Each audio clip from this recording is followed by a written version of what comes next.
McDavid. Moves in, McDavid goes upstairs! What a goal!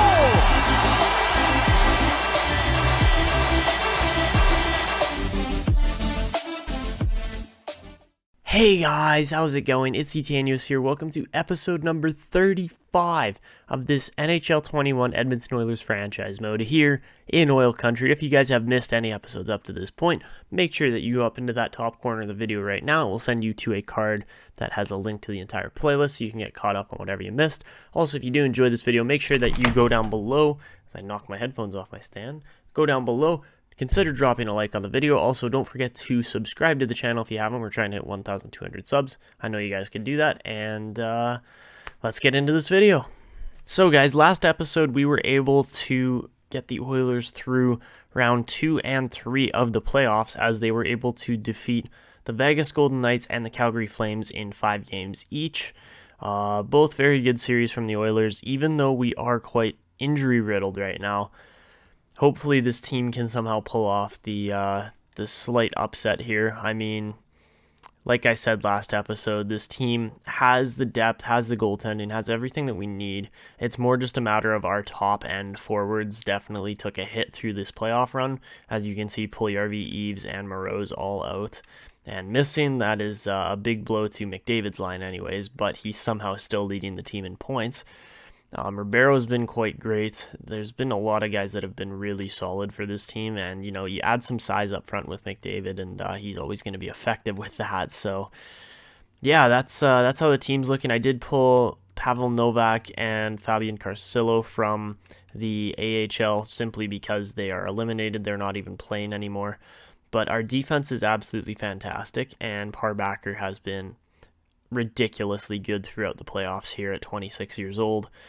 So that's the team that we are rocking with. Even though we are missing 2 of our best forwards, it is still a very competitive team that's made it to the Stanley Cup Finals with those injuries. And, you know, Florida is the last real challenge here that this team's going to have. Obviously, their forward group is just deep. That's the only thing. They don't have anybody below an 82 overall in their top 12 there. They've got an 89 rated player on their third line. Kind of reminds me of our team a couple of years ago, but their top 6 is looking weaker than ours, even with the missing players. And then their defense is good, even though they've got Luke Cunnin playing third defensive pairing there. But besides that, like, our goaltending is just simply better. They're definitely missing Aho on the defensive end and, of course, Borgstrom on the offensive end. So they've got 2 injuries as well. So we'll see how things go here, but let's get into this. We're going to start simulating day by day, see if the Oilers can get anything going here on home ice. And game 1 is a 4-2 win for the Oilers, so a good start. McDavid up to 21 points now in the playoffs. He's got 10 goals, 11 assists. Heading into game 2, can Edmonton take both games? They cannot, as Florida wins that one 6-5 in game 2. Cale Makar with 24 points now in that crazy huge scoring loss for the Oilers. And Darcy Moreau is finally back.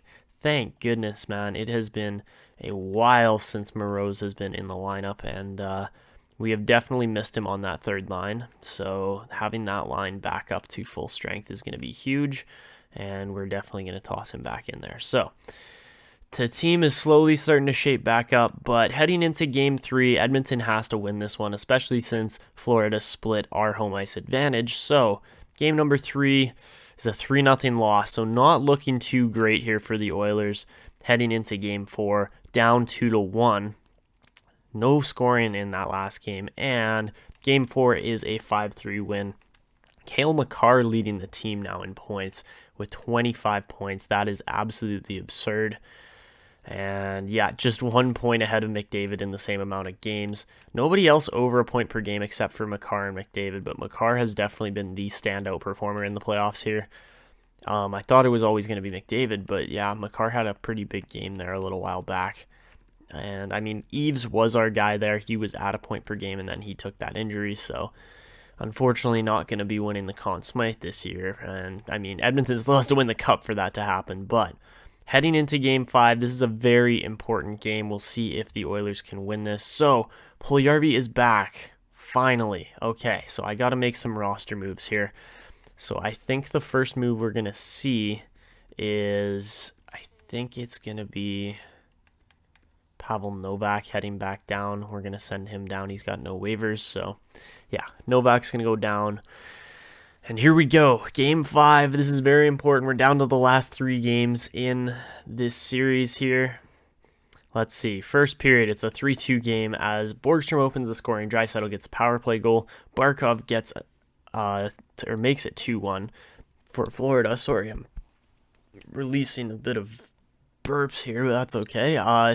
Clifford Band gets a shorty to make it a 2-2 game, and then Draisaitl with 5 minutes left in the period, 5.5 minutes left, makes it a 3-2 game. So a very high scoring first period in game 5 here. Second period, it's a 6-2 game as Ribeiro finds the net twice, once on the power play, once even strength, and Evan Bouchard gets another even strength goal. 6-2, 24 shots apiece for these teams, and I think Edmonton's got this one in the bag, knock on wood, but I mean, it's 6-2, it's a 4-goal difference here, and a 7-2 victory as Draisaitl completes the hat trick. Leon Draisaitl goes off in game 5. What a performance there from the German King there. Just a crazy performance, and Russ Ribeiro with 3 points as well. So yeah, high scoring game there for the Oilers. That's what we like to see. And Edmonton just 1 game off. Cale Makar goes down with an injury. Are you kidding me, man? Seriously? Sore foot till June 11th. What is that injury? Oh, he's got a sore foot. He's not going to play in the finals? What do you mean? Seriously, man? Like, come on. So we're going to put Bouchard up, I guess. Go Coburn up and then Goldobin here, wherever he is. Stanislav.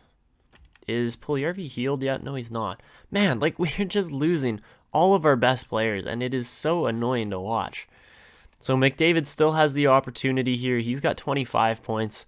Makar had 26. So, yeah, McDavid's got the chance to win the Conn Smythe here still, if he can get a couple points in this last game, since Makar is sidelined. So here we go. Game number 6. Edmonton with the opportunity to win the Stanley Cup in Florida here tonight. We'll see what can get done by the Edmonton Oilers as we get into this simulation. So, first period, it is a 1-0 game as Suonen gets the opening goal for Florida. They outshoot the Oilers 15-8 in the first period. So home ice advantage showing through for Florida here so far. Second period, it's a 3-0 game, and this is looking like it's over. So, yeah, not looking too great here for Edmonton as Borgstrom and Gallant both get goals. Looks like this series very well could be going to 7 games, and Suonen gets a goal. Yamamoto right after makes it a 4-1 game, but too little too late here from Edmonton by the looks of it. They're going to have to get more goals quickly, and I just don't think we have the offense to do that right off the bat here. Just turn it on, turn it off. Doesn't work like that. Lavoie makes it a 4-2 game, but still, Edmonton just a little too far behind. Power play for Florida does not convert, but they are just out shooting us like crazy here, and that is going to be it as they win Game 6 4-2. So Edmonton drops Game 6 in what was an opportunity to win it here. That's just too bad, but that's how things go sometimes. So, man, guys, we've got the opportunity to win the cup here. I honestly want to jump in and play. That's just my instinct of NHL. I know you guys love just watching the commentaries and me not affecting the game at all, but man, I don't know if I can sit back and watch Edmonton and Florida pan out. I want to play this whole game for you guys. I'll play it on All-Star and see what happens because I haven't been playing a lot of NHL in-game recently. As I leave my fucking vibration on my phone. Sorry about that. Puljujarvi's back for game number 7. This could be huge. This could be an absolutely massive change to our lineup and could go really well, could go really poorly too, though. That is the thing. So let's see if Puljujarvi is going to make a difference. I mean, 89 overall, plus 3 on the top line too. You think that would be enough, but you never know. Russ Ribeiro also has shot up. He has had a pretty great playoff run here. I mean, 51 points as a rookie is always good too. But that is the team. We're missing Makar, but that's okay. We are no weaker than Florida is defensively. So let's see what happens here. I'm going to commentate and play through this whole thing. This is Game 7. This is the Stanley Cup Finals. Edmonton with the opportunity to get their third cup in what has been, I believe, 10 seasons now almost. That's 9 seasons for sure, but here we go. So here we go. Game 7, Rogers Place, Edmonton, Alberta. The Florida Panthers will take on the Edmonton Oilers to see who can claim the Stanley Cup. That is all coming up next.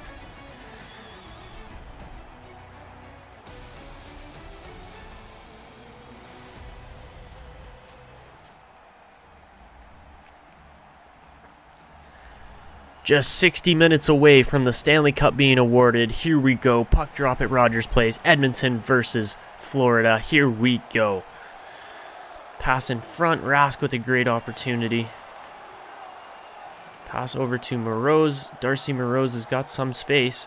Here he comes. Darcy Moroz going to get laid out on that play by Sami Niku. Kunin looking to make a pass. He finds Rask. Cutting in here, great chance. That should have been a goal for Florida. They have had a couple great opportunities so far. Clifford Mann going to stop up, pick up the puck. He holds on, fires. Great chance there for Mann, and he couldn't bury that one. Now Ottoson going to turn the puck over, pass in front. Connor Bell scores. Connor Bell on the fourth line for the Oilers opens the scoring, and we have got a 1-0 game here after some great work by Matthias Ottoson. And this is a 1-0 game. The scoring opens by the home team here. Just a good forecheck there by Ottoson. Great centering pass, and Connor Bell was waiting at the back door. So yeah, you can see that play develop one more time, and we have got a 1-0 game here at Rogers Place. Clifford Mann with some space up the middle now. He's got a lot of space. Clifford Mann going to fire on the backhand. Russ Ribeiro on the rebound. Finds it. I don't know how Russ Ribeiro was able to get a stick on that one, but he turns around and backhands that one into the open net on the rebound, and he has got 7 goals now in the playoffs too. What a goal by Russ Ribeiro to find that one. Somehow beats, I don't even know how to pronounce his name. It's like Vialainen. I think it's Vialainen. Somehow Vialainen left a gap there, and Ribeiro found it. So we have got a 2-0 game, just 4 minutes apart or so on the goals, and Edmonton is showing some dominance so far. So face-off here, going to go to Oilers. Lambo's going to tee one up. Hard shot there is stopped, and Haas going to get laid out. Moreau's shot, it was too late. And that is the first period. 2-0, ladies and gentlemen, as Edmonton is playing to all of their strengths here on home ice, not giving Florida a sniff so far, and Edmonton has just simply been the better team. So, after the first period, Edmonton getting outshot 10-9, but out hitting Florida with 4 extra seconds on the attack, and that is the only real difference here so far in the game. No power plays either way, no penalties yet, but that is after 1 period of play. Great poke check by Clifford Mann, and we're going to reset here. Mann over to Sanford, up to Wyman.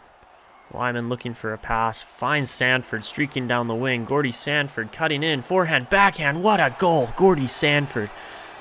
Great move, and this is a 3-0 game as Edmonton is really taking it to the Florida Panthers here. So just a fantastic move on Vialainen, and Sanford does find the post on that forehand backhand move too for a fantastic finish. He just streaked in and just made the move perfectly under the glove, off the post, and in. I thought he got it higher, but that is how you score goals in the Stanley Cup Final. Fantastic finish there by Gordy Sanford. Mercer cutting in on Lambos now, trying to get past him. Lambos misses the hit. Pass in front is a goal. Festerani finds the side of the net there on a great centering attempt, and just did not get his stick lifted in time as Maxwell Festerani going to bury that one in front. He just got a step ahead of Draisaitl there, and this is a 3-1 game now. Florida with some hope. So face-off with 19 seconds left here in the second period. Going to go to the Panthers again. Aho looking for space. Can't find it. Suni breaking in. Great opportunity. Another shot, and that could have been a 3-2 game right there. as Florida coming back strong in the last minute of the second period and gaining some momentum. So Parbacker's clean sheet there does get ruined, but still a 3-1 game. Edmonton where they want to be. And has McDavid gotten a point in this game? That is something I am wondering here. Connor McDavid so far held scoreless through 13 minutes and 33 seconds of ice time.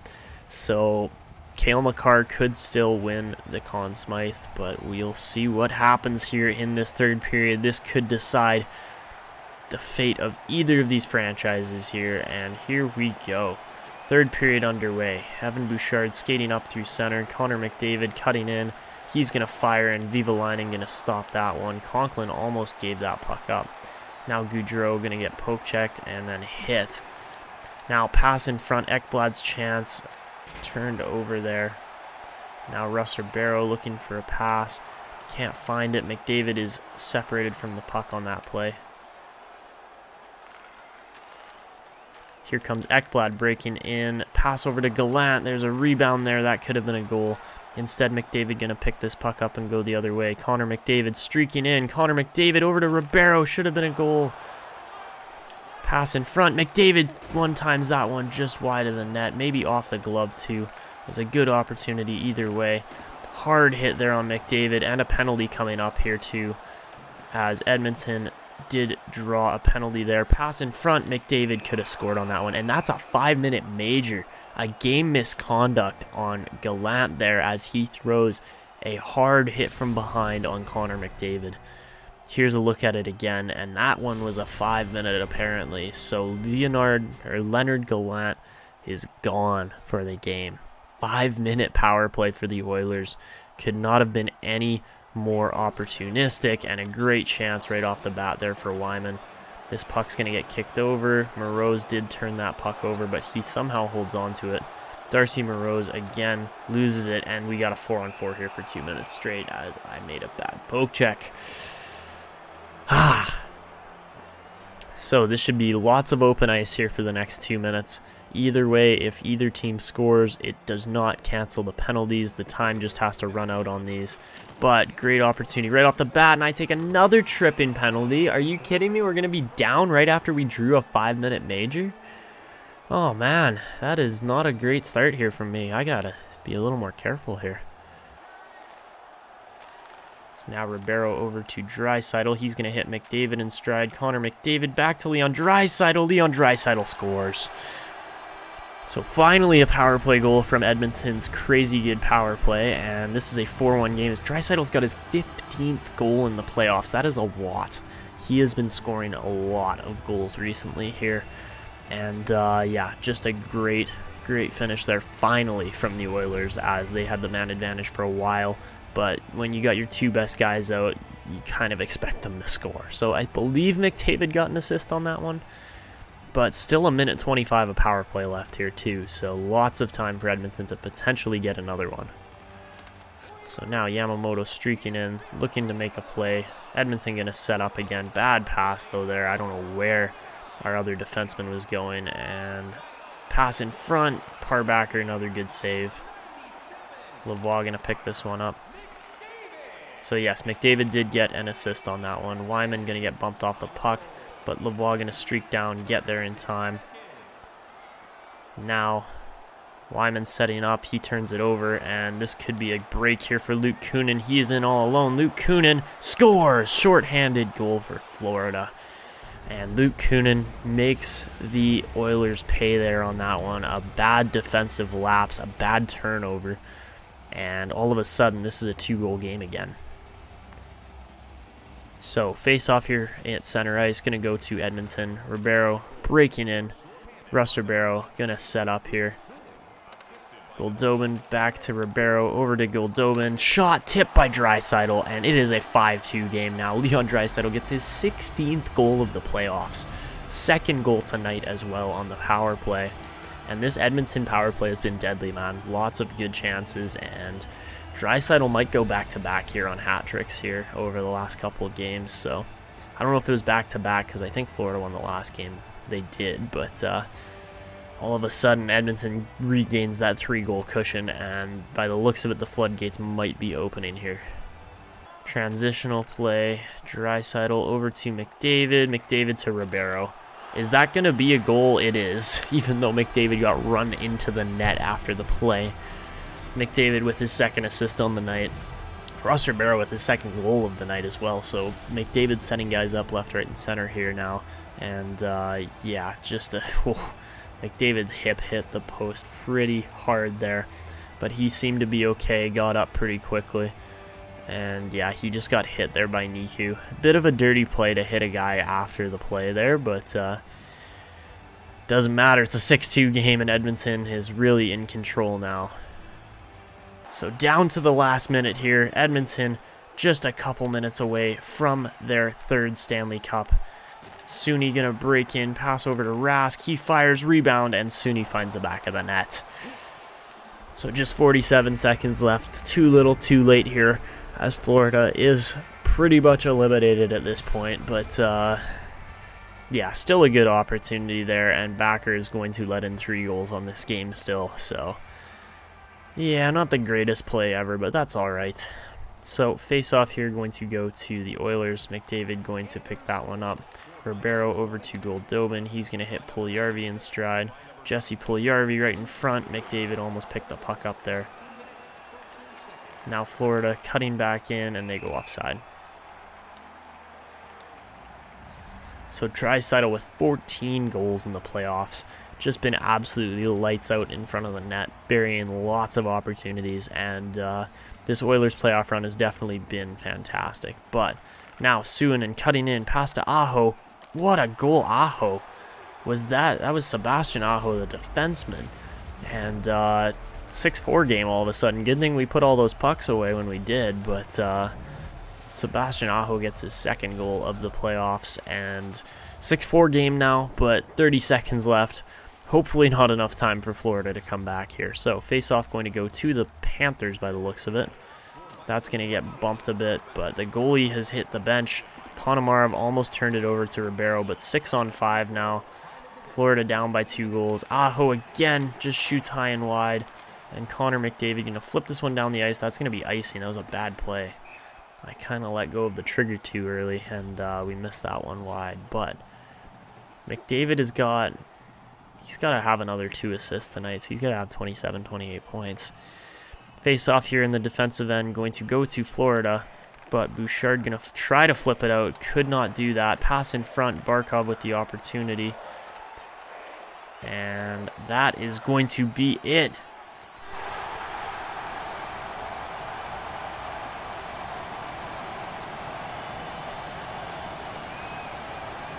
The Edmonton Oilers are your 2030 Stanley Cup champions here, beating the Florida Panthers in Game 7 in a 6-4 barn burner. They will claim their 3rd Stanley Cup in the last 6 seasons, and Edmonton is really turning into a dynasty yet again here. They have been fantastic, using their veteran experience there in McDavid, Draisaitl, Yamamoto, and so on to get some cups. So the celebration, players just ecstatic. It's been 4 seasons since the Oilers won a cup, but they have been absolutely amazing here throughout this run, winning games even when they're down a couple players. It didn't make a difference, as Edmonton showed their skill, their relentlessness, and their talent. So overall, just a fantastic playoffs here. You get to see the handshakes, and the Conn Smythe will go to Leon Draisaitl. He must have had like 8 or 9 points in the last couple games there. His 2 goals show through as well in this Game 7. But Leon Draisaitl, your Conn Smythe winner, over players like Cale Makar, Connor McDavid, and so on. But here we go. The Stanley Cup will now be presented by the commissioner. All of these players just beside themselves. They're so happy. And yeah, what a playoff run it was for the Edmonton Oilers. So Connor McDavid going to come out here to lift the Stanley Cup. gets to shake the commissioner's hand for the 3rd time in 6 years. That's got to feel good. And there you have it. Stanley Cup champions, Edmonton, signified by Connor McDavid there. Just a fantastic playoff performance overall. You're going to give it to Lambos here to lift. Lots of guys on the team who have got to lift this cup, but definitely a couple more players' names going into the rafters for Edmonton here after the runs they have had. And Oil Country has claimed another Stanley Cup for their 8th in franchise history. Russ Ribeiro lifting the cup there. He was a great draft pick, 25th overall a couple seasons back. He has really turned into a great player for this team. The only thing I'm worried about is we're going to have to pay him a lot of money. So that is your Stanley Cup there for the Oilers. You can see all those banners hanging in the rafters of Rogers Place. Obviously, we're not done yet. Parbacker going to have to lift the cup as possibly one of the best Swedish goalies ever. He has been absolutely fantastic. 3 Stanley Cups. We'll see how many wins he can get by the end of his career, but he has been up there. So anyways, the group photo now, all the guys getting into the picture, and there you have it. Your 2030 Stanley Cup champions. So guys, looking at the stats here, as far as playoff points go, you'd think McDavid would have won the Conn Smythe, but Draisaitl, 16 goals, I guess, was enough. I mean, at age 34 too, scoring that much is absolutely absurd. So, understandable why he's in there for the Conn Smythe voting. 25 points is also his best run since 2024/25 when he was just 1 point behind McDavid. That was like 6 years ago too, so he would have only been 28 at the time. But he has been a fantastic playoff player, and the only other guy that's been better than him, obviously, has been Connor McDavid at 33 years old now too. These guys are definitely reaching the end of their primes here soon, but still just playing so well. So, yeah, these guys have been crazy good. I think Draisaitl actually has more playoff points, does he not? I saw 184 for Draisaitl. Yeah, he has more playoff points than McDavid too. So anyways, guys, there you have it. That is the season completed here for the most part. We're going to advance a little ways here, and I think it's going to say here right away, yep, Edmonton Oilers are your Stanley Cup champions, and the Laval Rocket win the Calder Cup. So, guys, a historical run by the Oilers as they win the President's Trophy, as well as the Stanley Cup in a single season.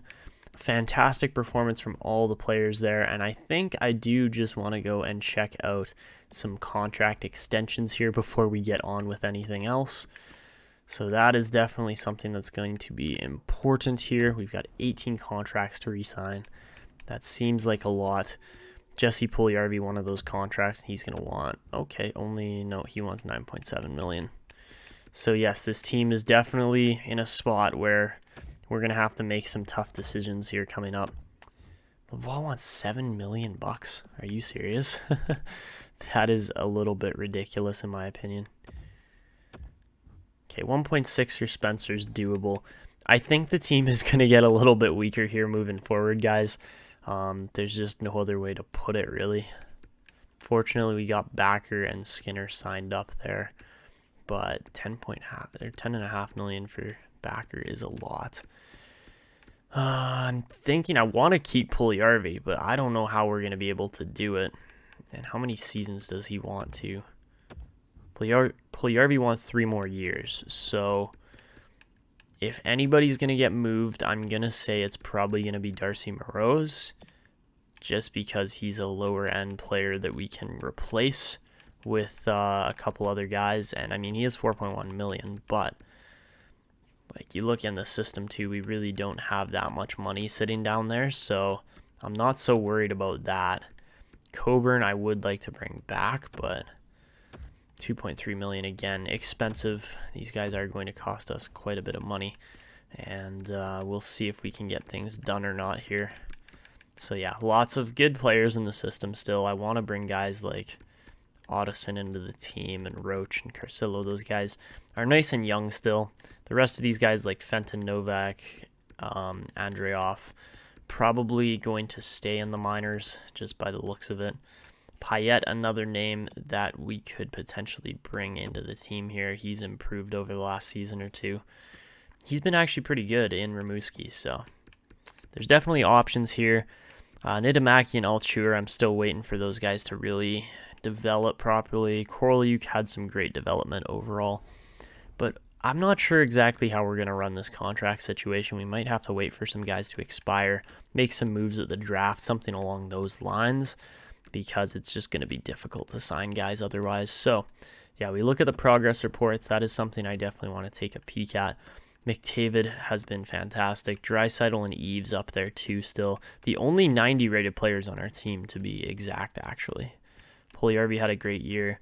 Same with Chychrun. I thought Bouchard was way better than he looked. And then he looks, I guess. And then Sanford, Ribeiro, two guys that we are going to be potentially moving forward into the lineup here over the next season or two. I could definitely see us making a move here with Ribeiro up to like the first or second line. That could be an option, especially with William Eves in the team too. Just add some high skill guys around Draisaitl and McDavid.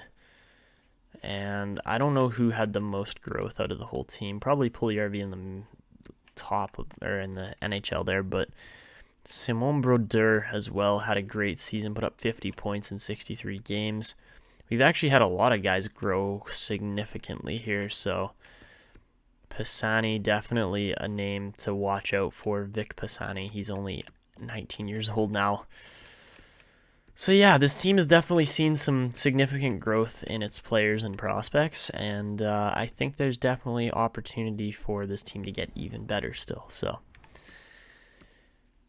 we are starting to reach kind of the end of McDavid and Draisaitl's primes. Those guys have been great, but we are going to sim to the draft now, see what happens here. 94% of the tickets sold or so. And Philly going to win the lottery, move from 3-1. Tampa moves from 10-3. So that one kind of stings for all those other teams in there, but that is how things go sometimes. We definitely passed a bunch of our owner goals there. I don't know if Darren Auld is going to be a franchise player or not, so we'll see if Philly gets a crazy good guy in Auld or what happens there. And I can't remember who else was really good in here. 2-2 being a grinder, I don't think we really need to pursue him. This guy, though, Nelson Wingles, might turn out to be something special. Might. That is a big hence on the might. Halvardson looks like he's going to be really good, so we might try to pick him up too, even though he is a two-way forward. NHL ready is always a great ETA, so yeah, we'll see what happens there. Besides that, I don't know who else we're really going to try to pursue hard. Binnington, probably, especially on a 3-year ETA goalie. So he might be one of our top picks there. Pressburg looks decent too. Probably not our system fit, but that's all right. And whatever reason here, Kenny Marshall listed with a gem marking on him. Don't know why. So guys, anyways, I think we're going to be wrapping the video up here pretty quickly. It was a, crazy good run by the Oilers to win the Stanley Cup this episode, and here's who we got for retirees. We got Matt Duchene finishing with the most points there. He was obviously drafted 3rd overall by Colorado. Kuznetsov, Hall, lots of big-name players in here still. Panarin. There's 5 guys. Drew Doughty as a defenseman with over 1,000 points is absolutely insane. He retired on the Washington Capitals. Who else was actually like NHL ready here still, or NHL playable? Brendan Saad could have played a bit longer. Oh, Kuznetsov for sure. Man, that's too bad. I wish those guys had played longer. Obviously, they're always going to have great years as older players, but Connor Hellebuck, time to retire for him, but 400 wins is definitely a good number there. David Rittich, Casey DeSmith, Phoenix Copley, those guys all with more than 100 wins. And I believe that is where we're going to call the episode here. Yeah, we're going to edit the trade block, though, because they always toss players like, yeah, I don't want to trade Ottoson. I don't want to trade like any of these guys. My goodness. Yeah, that's not the greatest work there. William Eve's still injured, so that's not always a great thing. 3 of our defensemen are in there too. They've had some fantastic years. Chychrun especially, man, he has been so good. I'm so glad we got him signed up to that cheaper contract. And yeah, he's been fantastic. So it looks like we don't actually have our first round pick this year. So that is a little bit worrisome, but we'll probably have to make some trades anyways at the draft in the next episode. But this is how the team's looking. Everything's looking really good so far. And Vic Pisani could be an NHL goalie in the next season or so here. So I'm very excited for what he's going to be able to bring.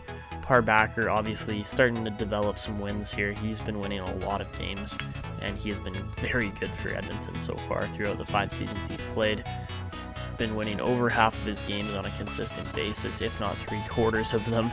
So yeah, he's definitely going to be our goalie of the future here. Still, we've got him locked up for another 5 seasons, and that I think is where we're going to wrap things up. If you guys did enjoy this episode, make sure that you go down below, consider dropping a thumbs up on the video. Also, don't forget to drop a like on the video and subscribe if you haven't already. We're trying to hit 1,200 subscribers. I know you guys can do that. Also, don't forget to turn on that notification bell so you never miss when I'm uploading. But that's going to be it for me. This is Etanyos signing out, and see you.